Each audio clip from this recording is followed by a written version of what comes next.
And we're here with two of my favorite people. We have Karen Bridges and Clint Thompson. No P Thompson. I always have That's to right. remember no P. Thanks.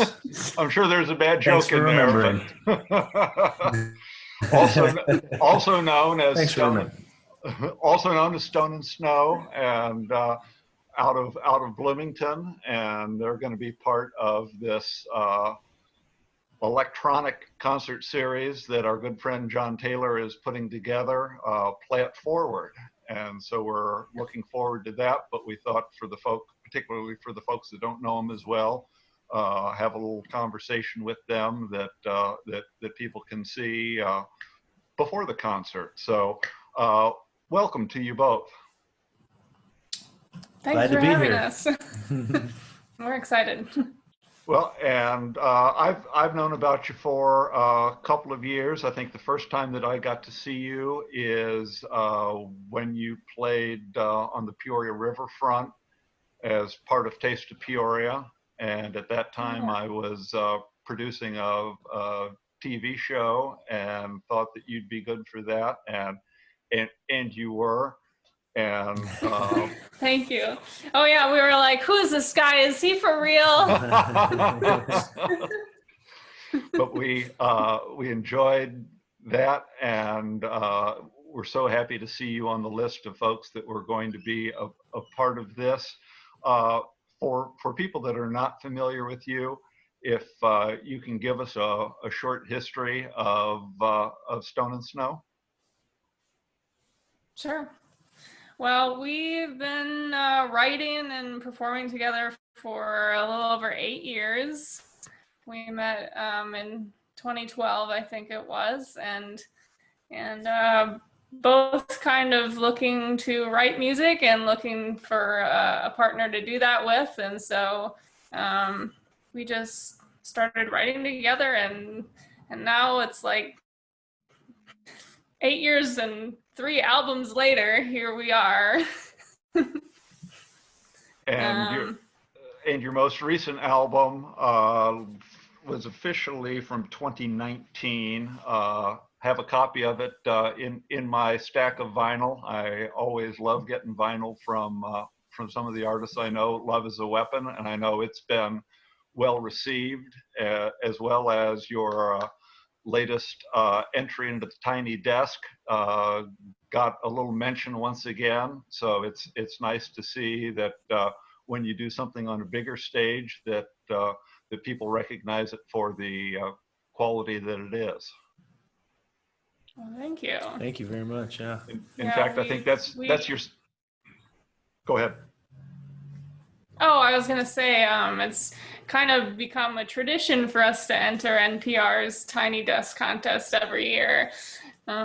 We don't expect to win, really, but we like the exercise of doing it.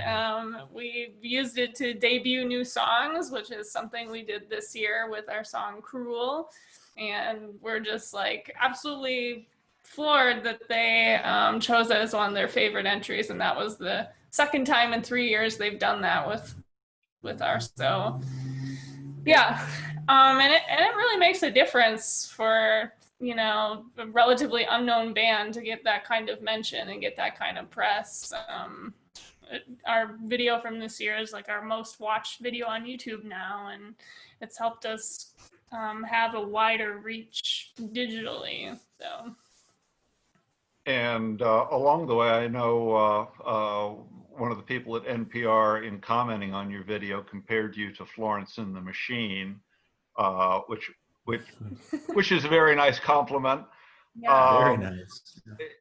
Yeah, you know, one of the things that I find interesting about you is there aren't that many in the more folk Americana genre that have that much use of keyboards, and I think that's certainly one of the things that sets you apart. And then the second part would definitely be Karen's vocals. She has a very distinct sound. In fact, I happen to be watching just happened upon it the other day, a concert by Jewel. And, it takes about 3 seconds to know that you're listening to Jewel. And I kind of feel the same way about Karen, that she's got this, just as soon as you hear that voice, you know that you are listening to that particular artist. And it's such a lovely sound. And with the harmonies that you make, it's just very comfortable music to listen to. Thank you very Thank you much. so Yeah, much. we appreciate that. Yeah. Well, yeah, I guess you should say thank you. And Clint, you're okay too. Well, thank you. Thank you. He's all right. You know, I have my moments. And He's got that hair now, the quarantine hair, where you see it and you take it, Yeah, that you it's just him. know within 3 Yeah. seconds when you look at this hair, you know who it is. I have an appointment in June. I hope I have enough gel to get from here to there. You can always take matters into your own hands, Jerry. I tried a little bit of that, and my wife was able to fix most of the mistakes. That's good. You often will play just the two of you.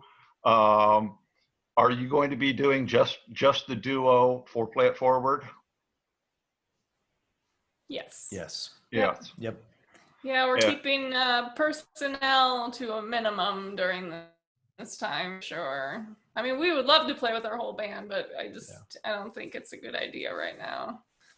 And I've seen you both ways. I think the last time was in Peoria Heights at the 12 Bar, and it's absolutely lovely either way. So I think the people will enjoy that as well. The opportunity to see you just isn't quite the same as seeing you live.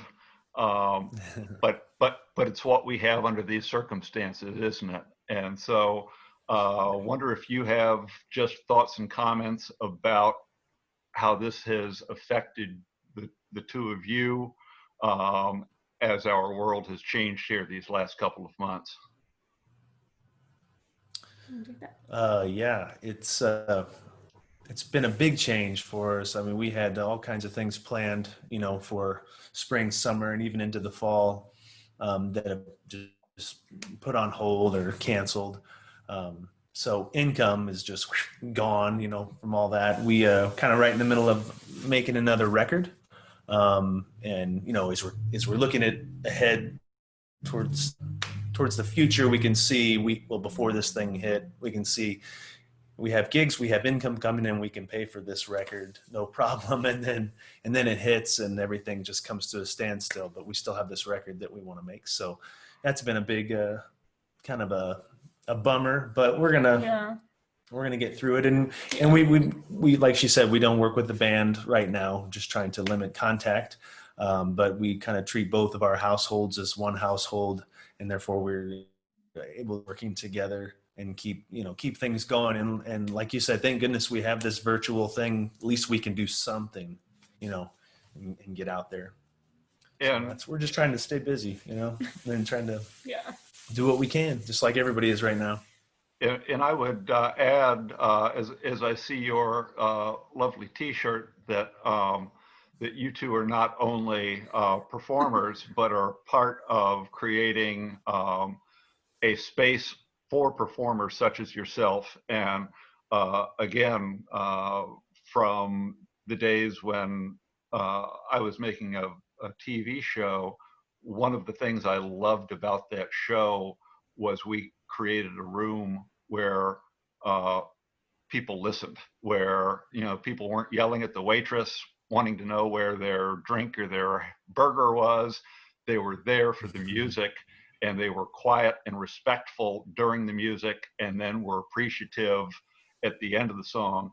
And so wonder if you have a thought or two as being part of not only a musical act, but as part of a venue.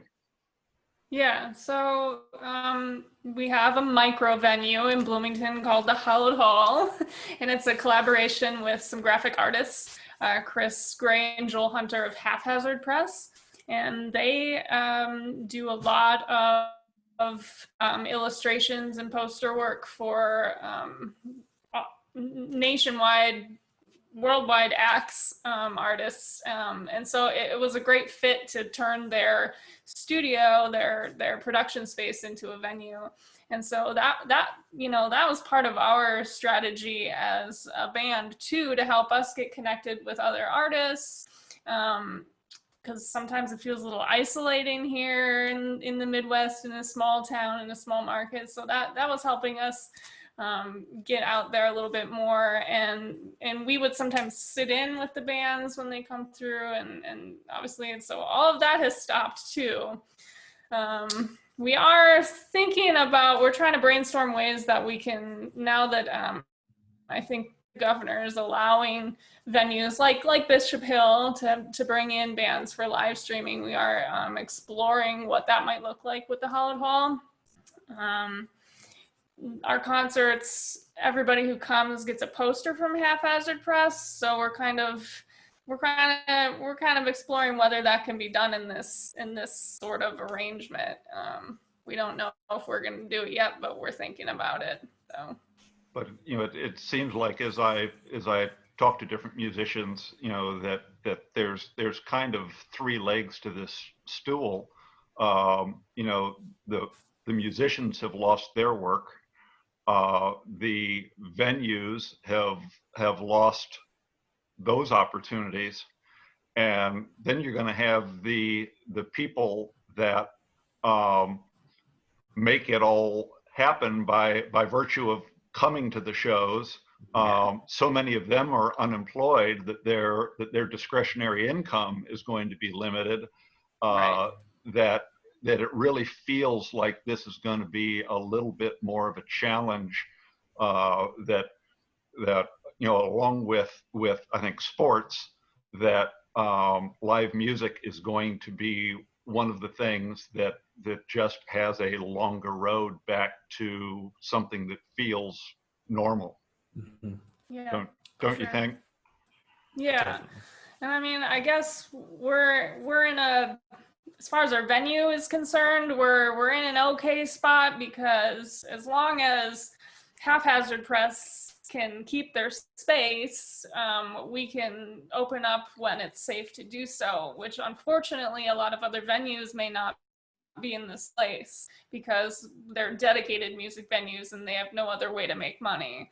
So in that sense, we're fortunate. We just kind of need to wait it out as long as we have a space at the other end of it. But yeah, I think live music is probably going to be the last thing really to come back out of this, unfortunately. So Yeah. Significantly affected the entire industry, like you said. Yeah. So you're working on another album. Is this making that happen on a faster basis, or is it almost more of a distraction? making the album, or when you say this, do you mean the pandemic, or? Yes. Gotcha. Does the pandemic, is the music all written? Where's the whole process at? It's written. We were able to record bass and drums and guitar last year, so we have the skeletons of these songs, and we just need to finish them. But at the same time, there's plenty of time to do that right now. But then you don't necessarily want to release a new record when you can't tour to support it. So able to finish it relatively soon, or maybe sooner than if we also had a heavy gig schedule. But at the same time, it's like when it's done, there may be some waiting involved before we are able to release it. And But I was we've been waiting to get in there too, to Yeah. get started, because can't couldn't go anywhere up until Right. recently. So we're hoping to get started on it soon. I think we'll look forward to the downtime, having that extra time to work on it. Um, Hopefully we can get that done before, all those gigs come piling back in any day now, right?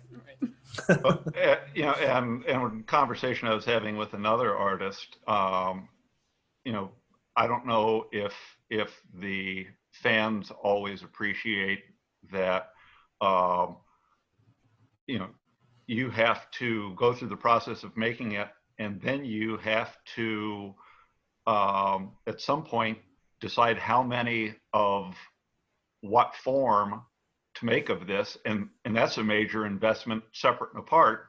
And so, there are some people that were a couple months ahead of you that brought out brand new releases end of 19, beginning of 20, and don't have the shows to sell the merchandise at. Yep, absolutely. So I mean, yeah, we just got our vinyl records for Love Is a Weapon November, and we haven't had very many shows to sell them at yet. Yeah. So yeah, we're in that boat too. It plays nicely in my living room. Let me tell you. Oh, good. Wonderful. Good. Yeah. Just a question about how you all tend to write your songs, how you work together, lyrics versus melody process, just curiosity. Okay. Had this one.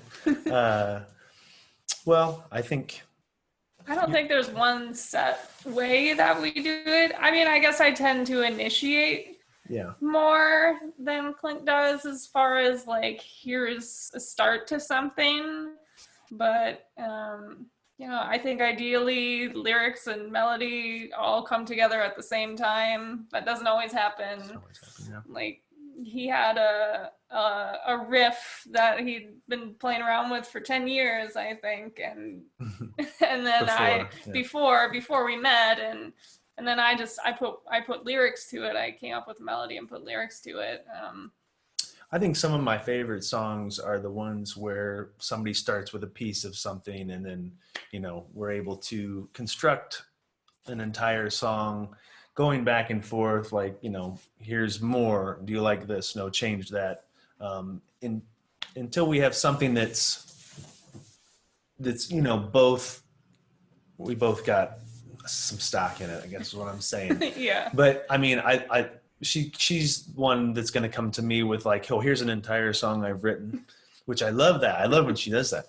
But I think in the collaborative sense is what I really, really enjoy the most. And I know that you feel the same way. I mean, so kind of like that, but I mean, lyrics and melody, I mean, those are the two most important things to me. I'll latch onto a melody, something that I can hear in my head before I'll lyrics. That's just me personally. And I have lots of phone recordings, and every few months I'll send her a stack of those phone recordings and say, here's a bunch of me messing around on my guitar. Here's some various riffs and chord progressions. Let me know if anything catches your fancy. And sometimes it doesn't. Sometimes it doesn't. Hey, wait, you never let me know about that last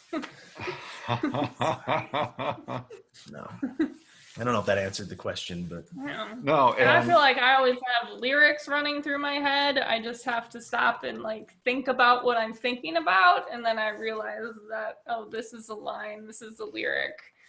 I don't know if you've seen analyzing. I don't know if you've seen the television show Zoe's Extraordinary Playlist, but she hears the music like in other people's heads. And I always feel like, there's virtually always some song playing in my head, and on good occasion, it's a Stone and Snow song, but,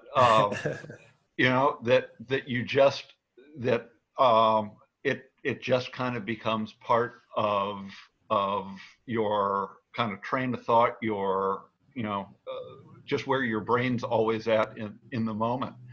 And that's someone that doesn't write songs. And so I can only imagine what it's like, you know, in that creative Mhm. process. Yeah. Yeah, and if you don't stop and like write it down or sing it into a voice memo, a lot of that stuff just goes away. It's fleeting. Yeah. And so you have to be very conscious about remembering to save what's going through your head in some Yeah. way if you want to come back to it, you want to remember it. Well, I am so excited that you are going to be part of this Play It Forward. Again, you know, one of the things that that I've always noticed is you are not a bar band. That you choose your venues uh, because you want people to listen to your music. And Definitely. I know that there was already a plan to have you play at Bishop Hill because it is another one of those listening rooms. And I hope that lots of people get to listen in and experience you, particularly those that may not be familiar with you, because you do have a lovely and unique sound. So Thank you. Thank you. we look forward to that, and we appreciate you taking the time today. And we can't wait until we can do this again in person.